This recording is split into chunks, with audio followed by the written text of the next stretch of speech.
My fiancé said, "Your promotion doesn't impress me." My ex made partner at 30. I replied, "Noted." Then I canceled the luxury apartment lease I'd signed for us and moved into a studio. When she showed up with moving boxes, the landlord handed her the cancellation notice. I, 33 male, have been with my fiancé for 3 years. Engaged for 8 months. We were supposed to move in together next month into what I thought was going to be our dream apartment. Instead, I'm typing this from a 480 square foot studio that smells faintly like the previous tenant's cat. And honestly, I've never felt more at peace. Let me back up. I work in corporate finance. Not glamorous, not exciting, but I'm good at it. Started as an analyst right out of college. Worked my way up over 11 years. Last Tuesday, I finally got the call I've been waiting for. Senior director. Corner office. $185,000 base, plus bonus structure. After a decade of 70-hour weeks and watching other people get promoted ahead of me, it was finally my turn.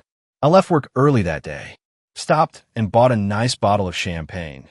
The real French stuff, not the sparkling wine I usually grab. Picked up flowers. The whole thing. I wanted to celebrate with my fiancé properly. This promotion meant we could actually afford the apartment we've been looking at. The one with the skyline view and the in-unit washer/dryer she'd been obsessing over for months. Quick context on that apartment. I'd already signed the lease 2 weeks prior. Put down first month, last month, and security deposit, $11 for $100 total for my savings.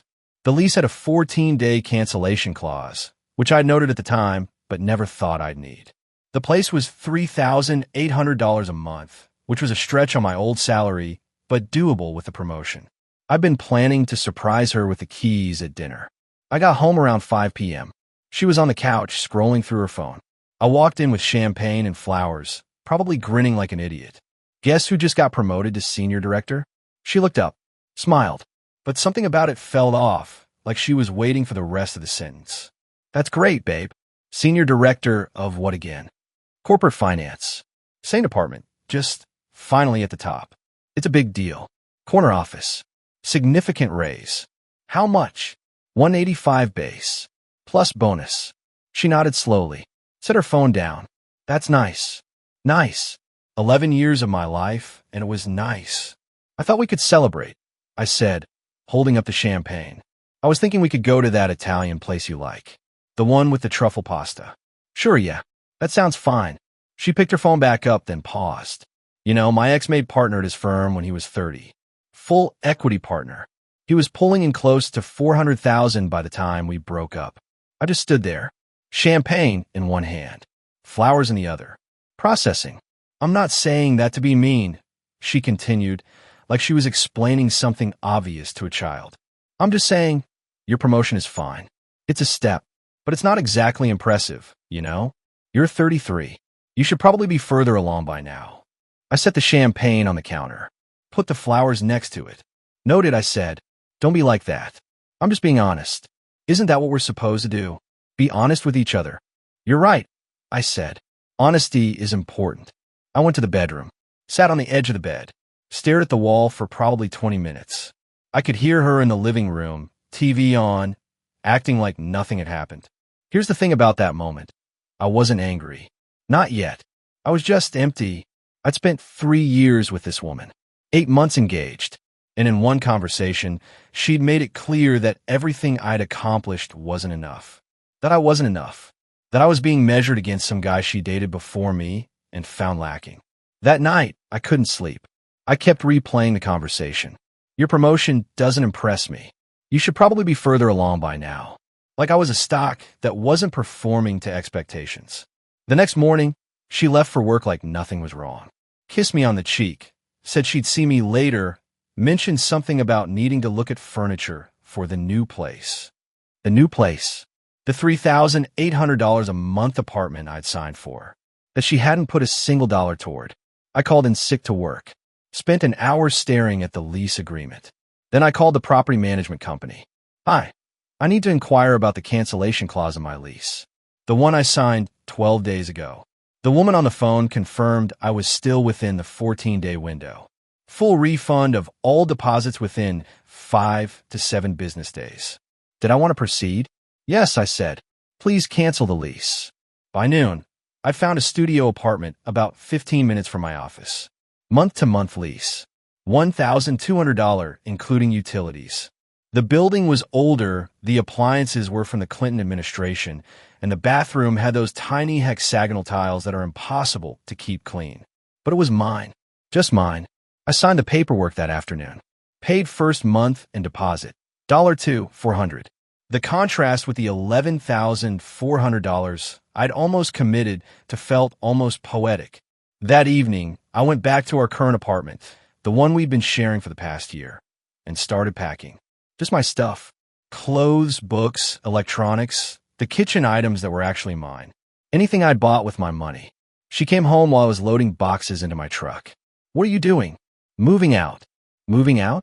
What are you talking about? We're moving into the new place in 3 weeks. No, I'm moving into a studio. On my own. Is this about yesterday? About what I said? She actually laughed. You're overreacting. I was just being honest with you. And I'm being honest with you now. I'm not impressed with how you treat me. My ex-girlfriend from college thought I was remarkable. She said I was going to do amazing things. She was pulling in close to nothing working a nonprofit, but she made me feel like a king. I picked up another box. I'm just being honest. Isn't that what we're supposed to do? She didn't find that as funny as she found her own comments. I finished loading the truck and drove to my new studio. Slept on an air mattress that night. Best sleep I'd had in months. The lease cancellation for the luxury apartment was processed the next day. My deposits are being refunded. And my fiancée, soon-to-be ex-fiancée, has no idea. She thinks we're still moving in together in 3 weeks. She's been texting me about paint colors and furniture layouts. I've been responding with minimal answers. Sound good? We'll see. Let's talk later. I know I should just tell her it's over. I know this is dragging things out. But honestly, part of me wants her to show up at that apartment building with her moving boxes and find out the hard way that actions have consequences. Is that petty? Probably. Do I care? Not even a little bit. We'll update when the move-in date arrives. Should be interesting. Update 1, day 22. So, the move-in day came, and it was everything I expected and somehow more. First, let me catch you up on the 3 weeks between my last post and today. Week 1. I continued living in my studio while she thought I was staying with a friend to clear my head. She bought it because she genuinely believed her comments about my promotion. Weren't that serious? She texted me multiple times about the new apartment, which throw pillows I preferred, whether we should get a sectional or a regular sofa, if I wanted the home office set up in the second bedroom or the alcove. I gave vague responses. Whatever you think is best. You have good taste. We can figure out later. She didn't notice anything was off. Why would she? In her mind, she'd just been honest with her partner, and honest partners don't leave over one conversation. Week 2, she started getting impatient with my distance. Showed up at my studio unannounced and was clearly horrified by it. The look on her face when she saw the 480 square feet with the old appliances and the tiny bathroom was genuinely priceless. She stood in the doorway like she was afraid to step inside. This is where you've been staying? It's small. It's affordable. We're about to move into a $3,800 apartment. Why are you living like a college student who just got dumped? Just needed some space to think. About what? There's nothing to think about. We're engaged. We have a plan. We have a lease. She walked around the studio, examining everything with barely concealed disgust. There's not even a dishwasher. The stove has 4 burners, but one of them clearly doesn't work. Is that mold in the corner? It's character. It's depressing. This place is what people live in when they've given up on themselves. She turned to face me. Is this about what I said? About your promotion? Because I've been thinking about that, and I think you misunderstood me. What did I misunderstand? I wasn't saying you're not successful. I was just saying you could be more successful. There's a difference. I was trying to motivate you. That's what good partners do. They push each other to be better. By comparing me to your ex-boyfriend, I was using him as an example of what's possible. You're so sensitive sometimes, you know that. I didn't respond. She eventually left, frustrated but confident I'd come around once I stopped being dramatic. Week 3. She ramped up the pressure significantly. Her mother called me twice to ask if everything was okay with you too, in that tone mothers use when they're really asking, what did you do wrong? I kept things vague, so we were working through some things. The mother offered to mediate because apparently that's a thing families do now when their adult children have relationship problems. Then came the group text. She added me to a group chat with her sister, her mother, and her best friend. The topic? Wedding planning updates. She started sharing venue options, dress styles, catering menus. All in a chat I never asked to be in. All assuming we were still on track. Well, I didn't respond to any of it. Her sister texted me privately. You better not be getting cold feet. She's already put down deposits. Deposits. From her own money, apparently, for a wedding we hadn't officially planned. Without asking me. For venues and vendors I'd never approved. The night before move-in day, my ex-fiancée sent me a long text about how excited she was for our new chapter and how she'd already arranged for movers and taken a day off work. She bought new bedding from some fancy home store, Pottery Barn or something similar. Spent $600 on sheets, $400 on a duvet cover, for an apartment that no longer existed in her name. She ended the text with, I know we've had a rough few weeks, but tomorrow is the start of something beautiful. I love you. Can't wait to build our life together in our new home. I didn't respond. Move-in day. Today, I got a call around 10 a.m. It was her. She was hysterical. What did you do? What did you do? What do you mean? I'm at the apartment with the movers, and the property manager just told me the lease was canceled. 3 weeks ago, he handed me some piece of paper and told me there's no unit reserved in your name. That's correct. What? I canceled the lease 12 days after signing it, within the cancellation window. Got my deposits back and everything. Silence for probably 10 seconds. Then, why would you do that? Because I'm not moving into a luxury apartment with someone who thinks my career accomplishments are unimpressive, who compares me to her ex-boyfriend unprompted, who measures my worth in salary figures I haven't achieved yet, who looked at the best news I'd had in a decade and found it lacking. That was one conversation. I was having a bad day. My boss had just criticized my quarterly report, and I was feeling insecure. So you took your insecurity out on me by making me feel small about my own success. That's somehow supposed to make it better? I was just being honest. Would you rather I lie to you? Pretend I think your career is impressive when. She stopped herself. But not fast enough. When what? Nothing. I didn't mean. No. Finish that sentence. When what? When you don't actually think my career is impressive. When you think I'm settling. When you're still measuring me against your ex who made partner at 30. You're twisting my words. I'm listening to your words. For maybe the first time. Goodbye. I hung up. Blocked her number. Then blocked her on everything. Instagram, Facebook, LinkedIn for some reason she was on there too, Snapchat, even Venmo. All of it. Complete digital separation. 20 minutes later, her mother called from her own phone. I answered because I knew this was coming and wanted to get it over with. You need to fix this right now. Whatever game you're playing, it ends today. There's nothing to fix. And it's not a game. My daughter is standing in a parking lot with a moving truck full of furniture and nowhere to go. The movers are charging her by the hour. She's already spent $2,000 on deposits and bedding for that apartment. Do you have any idea how humiliating this is for her? For our family. I imagine it's about as humiliating as being told your decade of professional accomplishments aren't impressive because your fiancé's ex made more money at a younger age. She didn't mean it like that. She meant it exactly like that. She doubled down on it when I confronted her just now. Said, would you rather I pretend your career is impressive when? And then stopped herself. She knows exactly what she thinks of me. And now she's facing the consequences of saying it out loud. That's how cause and effect works. You're being petty and vindictive. Over what? Some words? Words don't justify leaving a woman stranded. I didn't leave her stranded. She has family. She has friends. She has a job. She has every resource she needs to find housing. What she doesn't have is a fiancé who's willing to foot the bill for a lifestyle while being told he's not good enough. You're throwing away 3 years over one comment. No, I'm throwing away a lease over one comment. The relationship was already dead the moment she decided I wasn't enough. I'm just finally burying it.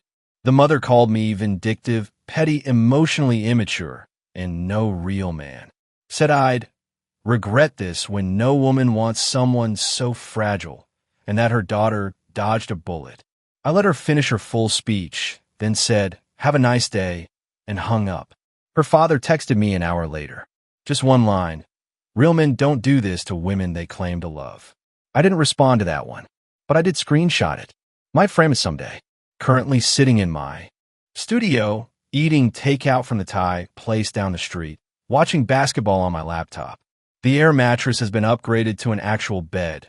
Nothing fancy, just a queen mattress and a simple frame from IKEA. It's comfortable. My phone has been quiet since I blocked everyone. It's strange how peaceful that silence is. More updates if anything happens, though I'm hoping nothing does. Update 2, day 31. Final update, because this situation has somehow gotten even more absurd before finally dying down. Day 24. Her best friend contacted me through a burner Instagram account. I have to admire the creativity, honestly. The message started with, "I'm just trying to understand your side," and quickly devolved into a lecture about how I'd publicly humiliated my ex and destroyed her mental health. I responded with 3 words: "She's not my fiancée anymore. Not my responsibility. Please don't contact me again." Got blocked immediately. Good. Day 26. My ex apparently moved back in with her parents.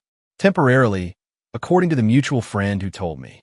She'd been planning to move all her stuff from our old shared apartment directly into the new place. So now she's living out of boxes in her childhood bedroom at 31. The mutual friend also mentioned she'd had to pay the movers $800 for the wasted trip, plus she's stuck with all the furniture and bedding she bought for an apartment she'll never live in. I'd feel bad about that if I hadn't spent 3 years paying 70% of our shared expenses while she spent her salary on self-care, purchases, and treating herself because she worked hard and deserved it. Apparently working hard and deserving things only applied to her. Day 27. I got a letter. An actual physical letter, mailed to my studio apartment. From her. 5 pages, handwritten on fancy stationery with her initials embossed at the top. I'll summarize the key points. Page 1. How dare I do this to her? She gave me 3 years of her life. She was planning their future. I betrayed her trust. Page 2. The comment about her ex wasn't meant to hurt me. She was just processing out loud. She never said I wasn't good enough. She just wanted me to reach my potential. Page 3. I owed her an explanation. A real one. Face to face. Not over text, not over phone. She deserved closure. Page 4. If I didn't respond, she would have no choice but to tell everyone what really happened. That I abandoned her without warning and left her homeless. She had screenshots of me saying, "Sounds good," to her furniture questions just days before I disappeared. She would let people draw their own conclusions. Page 5. But she was willing to forgive me. If I came back and apologized. If we could just talk. She still loved me. She knew I still loved her. We could work through this. I read the whole thing twice. Then I folded it up, put it back in the envelope, and threw in the trash. Day 29. The telling everyone what really happened apparently started. I got a few weird looks at a friend's birthday dinner. One of our mutual friends pulled me aside and asked if it was true that I'd ghosted my fiancée on moving day without any warning. I pulled out my phone and showed him the text conversation from that first night. The one where she said my promotion wasn't impressive. Where she compared me to her ex. Where she said I should probably be further along by now. His expression shifted from skeptical to sympathetic in about 3 seconds. Bro, she actually said that. Word for word. I have receipts for everything. That's really messed up. Yeah, it was. He bought me a beer after that. Said he was sorry for assuming I was the bad guy. I told him I understood. The story she was telling made me sound terrible out of context. Day 30. I ran into her at a coffee shop. Complete accident. I didn't even know she went to that one. It's nowhere near where she lives or works. I was picking up my usual order when I heard my name from behind me. She looked rough. Not in a cruel way, just tired and worn down. Like she hadn't been sleeping well or eating properly. She was with another woman I didn't recognize, probably a coworker or someone from her support network. "Can we talk?" she asked. "Please, just 5 minutes. That's all I'm asking. There's nothing to talk about." I made one comment. One comment on a bad day when I was stressed and feeling insecure. And you destroyed everything we built together over 3 years. Don't you think that's an overreaction? You made one comment that showed me exactly how you see me. How you probably always see me. That's not a bad day. That's honesty, remember? Your word. You said that yourself. You were being honest with me. I was wrong. Okay, I admit it. I was wrong. I shouldn't have compared you to anyone. I shouldn't have said your promotion wasn't impressive. It is impressive. You worked so hard for it. Is that what you want to hear? Because I'm saying it.